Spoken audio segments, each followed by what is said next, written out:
Ma'syarul muslimin rahimakumullah.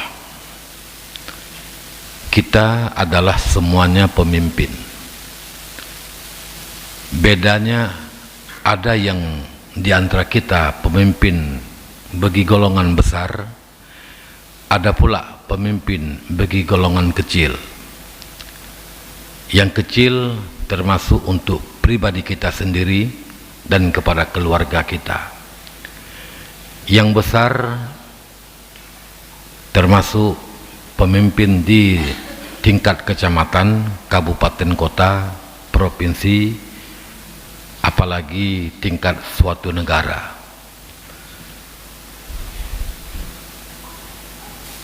Terhadap semua kita, Allah akan minta segala pertanggungjawaban terhadap apa yang kita pimpin selama ini. Dan kita selaku pemimpin baru dianggap berhasil dan sukses dalam kita memimpin apa yang kita pimpin ketika kita berhasil melakukan 3 perkara.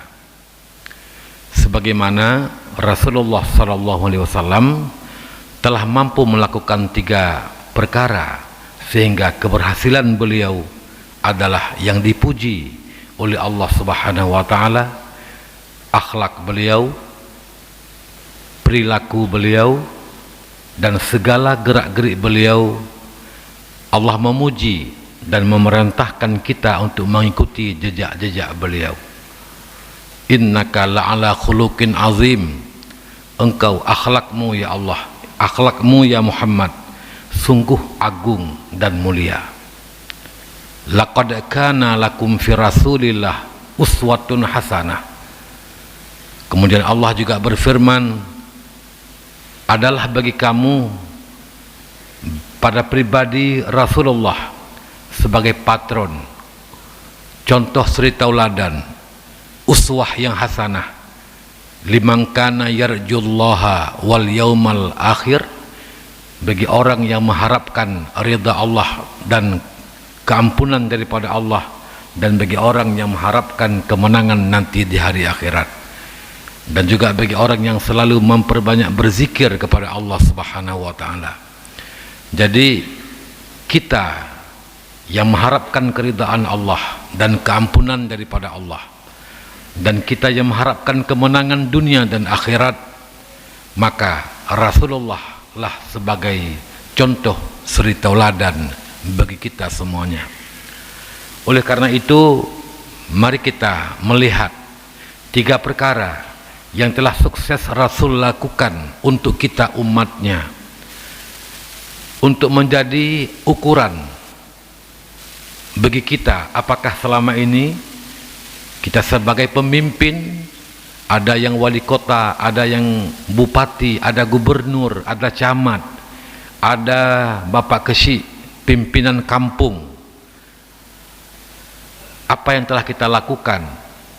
Telahkah kita berhasil dalam memimpin ataupun gagal?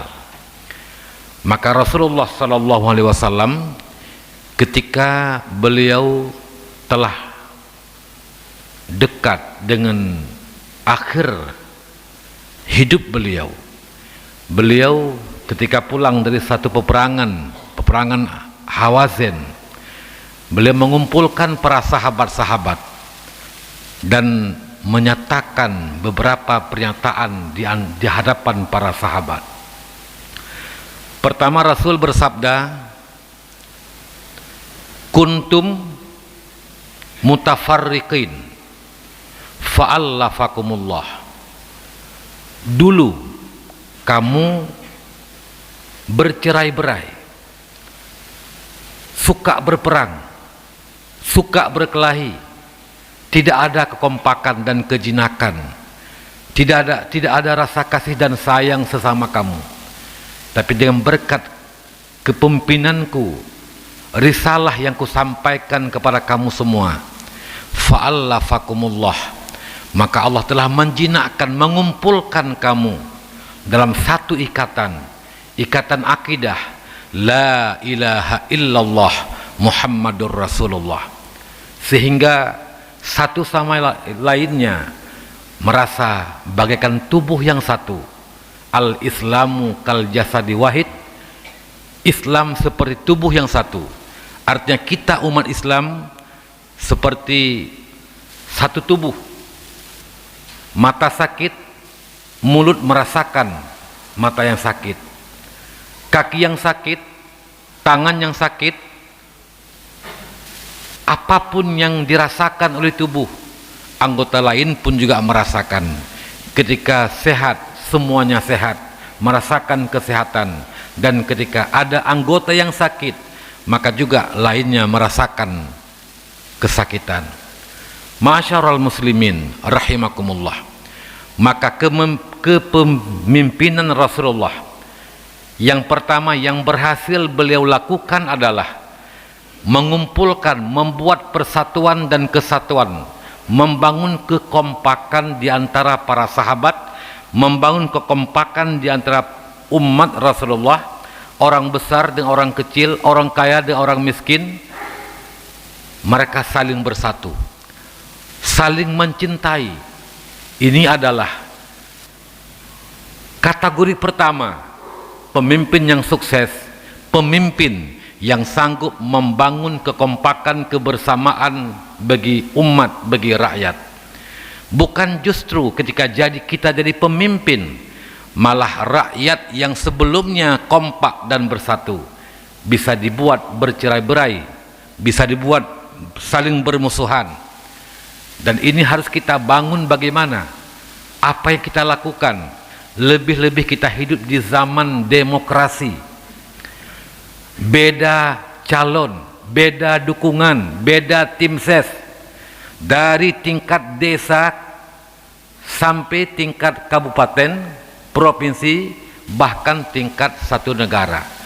Banyak calon, banyak tim sukses, dan kadang-kadang terjadi perpecahan, terjadi perceraian, terjadi macam-macam lah kegaduhan dalam masyarakat. Maka siapapun yang terpilih, ketika dipilih oleh rakyat, kita harus bisa melakukan langkah pertama adalah menghilangkan cerai-berai, menghilangkan perselisihan, dan bisa membangun kekompakan di antara kita semua. Menyanyi Nabi Sata lakukan urusi Tuan Mandum. Kapan kita bisa bersatu? Kapan kita bisa berkumpul dalam satu ikatan persaudaraan? Galam abih leh pilih bupati, ka pilih gubernur, ka pilih presiden, ka pilih gampung kecil. Jadi selalu ada pemilihan-pemilihan. Kalau memang kita tidak mampu melakukan, membangun kebersamaan, maka akan terjadi perpecahan dalam kalangan masyarakat, dan ini tidak kita harapkan sama sekali. Jadi kategori pertama pemimpin sukses, pemimpin yang sanggup membangun kebersamaan di kalangan masyarakat. Yang kedua, kuntum jahilin fa'ahdakumullah. Dulu kamu jahil, bodoh, tidak mengenal Allah, tidak tahu cara beribadah kepada Allah, tidak tahu siapa yang sepatutnya engkau menyembah. Maka Allah mengutus aku sebagai rasulnya, menyampaikan risalah kepada anda semuanya, para sahabat-sahabatku yang kucintai, umatku yang kusayangi. Maka dengan berkat kepemimpinanku, dengan berkat kerasulan yang diberikan Allah kepada aku, fa'ahdakumullah, Allah telah memberikan petunjuk kepada kamu. Maka yang Rasul berhasil lakukan yang kedua adalah umat yang sebelumnya bodoh, jahil, tidak berpendidikan, baik pendidikan umum di sekolah maupun pendidikan agama, pendidikan fardu ain, yang sebelumnya mereka tidak tahu. Tapi setelah Rasul memimpin umat mendapatkan ilmu yang bermanfaat daripada Rasulullah dan menjadi orang-orang yang alim. Maka kita sebagai pemimpin Untuk berhasil kita sebagai pemimpin, kita harus bisa melakukan langkah kedua adalah membuat rakyat terdidik, bisa memberikan pendidikan yang layak, baik di sekolah maupun di pesantren-pesantren. Bukan malah pendidikan yang sudah ada bisa dihilangkan ketika kita menjadi pimpinan. Dalam desa ada pengajian, sebelum kita memimpin di desa ada pengajian, setelah kita menjadi pemimpin malah hilang pengajian-pengajian di desa-desa. Ini contoh umpama, na'udzubillah min zalik. Begitu pula dalam kecamatan, dalam kabupaten. Maka kewajiban yang kedua kita sebagai pemimpin adalah harus bisa memberikan pendidikan yang baik kepada rakyat kita. Kita sebagai pemimpin dalam keluarga, berapa tahun sudah kita berkeluarga, dari istri kita belum kita punya anak, kemudian kita punya anak 1, 2, 3 sampai 5 ataupun lebih daripada itu. Apa yang telah kita lakukan untuk mereka? Apakah mereka telah mengenal Allah Subhanahu wa taala? Apakah mereka telah tahu cara beribadah yang benar kepada Allah? Telahkah mereka mengenal mana halal mana haram? Apakah mereka telah berakhlak dengan akhlak yang mulia, akhlak yang terpuji? Karena kita memberikan pendidikan akhlak kepada mereka yang cukup. Kalau ini belum kita peroleh, kita gagal dalam memimpin. Pemimpin kecil, keluarga gagal kalau tidak mampu kita memberikan pendidikan, mengenal, memperkenalkan agama kepada anak dengan sebaik-baiknya, memperkenalkan mana yang baik untuk dikerjakan, mana yang buruk untuk ditinggalkan. Anak jahil, anak jadi orang-orang yang mengganggu lingkungan, karena pengaruh-pengaruh, akhirnya hidupnya membawa kepada kemudaratan bagi orang lain. Tunggu sekalian yang dimuliakan Allah Subhanahu wa taala, untuk bisa dikatakan berhasil dalam kita memimpin, apakah tingkat kabupaten kota, selama kita menjadi pemimpin kebupatikah, wali kotakah, ataupun kita gubernur, bagaimana rakyat kita, apakah mereka telah memiliki pendidikan yang baik, wabil khusus pendidikan fardu ain. Pendidikan fardu ain menyangkut dengan akidah, fardu ain menyangkut dengan ilmu fiqh, fardu ain menyangkut dengan ilmu tasawuf. Kalau ini tidak kita lakukan, kita bertanggung jawab. Allah akan minta pertanggungjawaban kepada kita nanti pada hari kiamat. Bagaimana kita memimpin rakyat kita? Na'udzubillah summa na'udzubillah min dzalik. Ma'asyiral muslimin yang dimuliakan Allah, kebodohan merupakan musuh kita bersama, musuh agama. Karena dengan kebodohan agama bisa mati. Musuh agama, karena dengan kebodohan agama bisa hilang. Dan musuh negara, karena orang bodoh tidak mampu mengatur kelancaran dalam undang-undang segala macam, tidak mampu mengatur rakyat. Akhirnya rakyat dan negara tidak bisa maju gara-gara tidak cukup pendidikan yang baik. Maka ini merupakan tanggung jawab kita bersama sebagai pemimpin. Wabil khusus kita awali dari yang kecil-kecil dulu, dari keluarga kita, anak kita, istri kita, mantapkan pendidikan kepada mereka agar kita lepas tanggung jawab dengan Allah. Rasul bersabda, alimu auladakum, tanamkan pendidikan yang cukup untuk anak-anakmu, pendidikan fardu ain, pendidikan agama di bidang tauhid, di bidang fiqh, di bidang tasawuf, dan juga pendidikan umum, teknologi segala macam seiring dengan majunya perkembangan zaman, agar jangan tertindas, tergilas. Fa innahum makhluquna li zamanihim la li zamanikum. Anak-anakmu Allah jadikan mereka untuk dipersiapkan hidup di zaman mereka, bukan zaman kamu.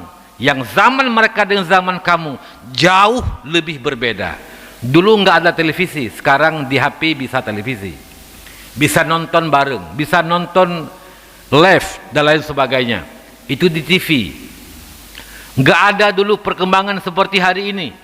Untuk hari ini, dan bahkan Indonesia belum termasuk negara maju seperti mereka-mereka yang telah duluan maju. Sudah begini kehebatan teknologi. Bayangkan untuk 20 tahun yang akan datang, 10 tahun yang akan datang, ketika Indonesia lebih maju lagi nanti, mungkin kita tidak bisa bayangkan apa yang akan terjadi yang hari ini belum terjadi. Mampukah anak kita, keluarga kita, keturunan kita menghadapi tantangan-tantangan zaman yang akan datang? Jawabannya ada pada diri kita sekarang selaku pemimpin, yang mereka lah kita bertanggung jawab dengan pendidikan mereka. Ini yang kedua. Orang berhasil, pemimpin yang bisa membuat rakyat berpendidikan, mengenal Allah, mengenal agama, tahu halal haram, dan lain sebagainya. Yang ketiga, kategori yang ketiga, Nabi berkata, kuntum alin fa'aghnakumullah. Dulu kamu miskin, tidak ada pekerjaan, tidak ada lapangan kerja, pekerjaanmu cuma menggembala, kurang pendidikan dalam hal pertanian, menanam kurma dan lain sebagainya, perdagangan.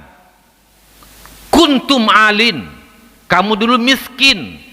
Dengan berkat kepemimpinanku, risalah yang kusampaikan, kuajarkan kepada kamu hidup yang baik, saling menghargai, saling menghormati, memuliakan antar sesama, membangun ekonomi rakyat. Fa'aghnakumullah, maka engkau diberikan kekayaan oleh Allah Subhanahu wa ta'ala. Maka pemimpin yang berhasil, kategori yang ketiga adalah pemimpin yang sanggup membangun ekonomi rakyat. Sebelum kita memimpin mereka miskin, setelah kita memimpin mereka bisa hidup lebih mandiri, mereka bisa hidup lebih mampan, lebih dalam hal kecukupan. Bukan sebaliknya, sebelum kita memimpin miskin, setelah kita memimpin kita yang kaya, mereka yang bangkrut. Na'udzubillah, summa na'udzubillah min dzalik.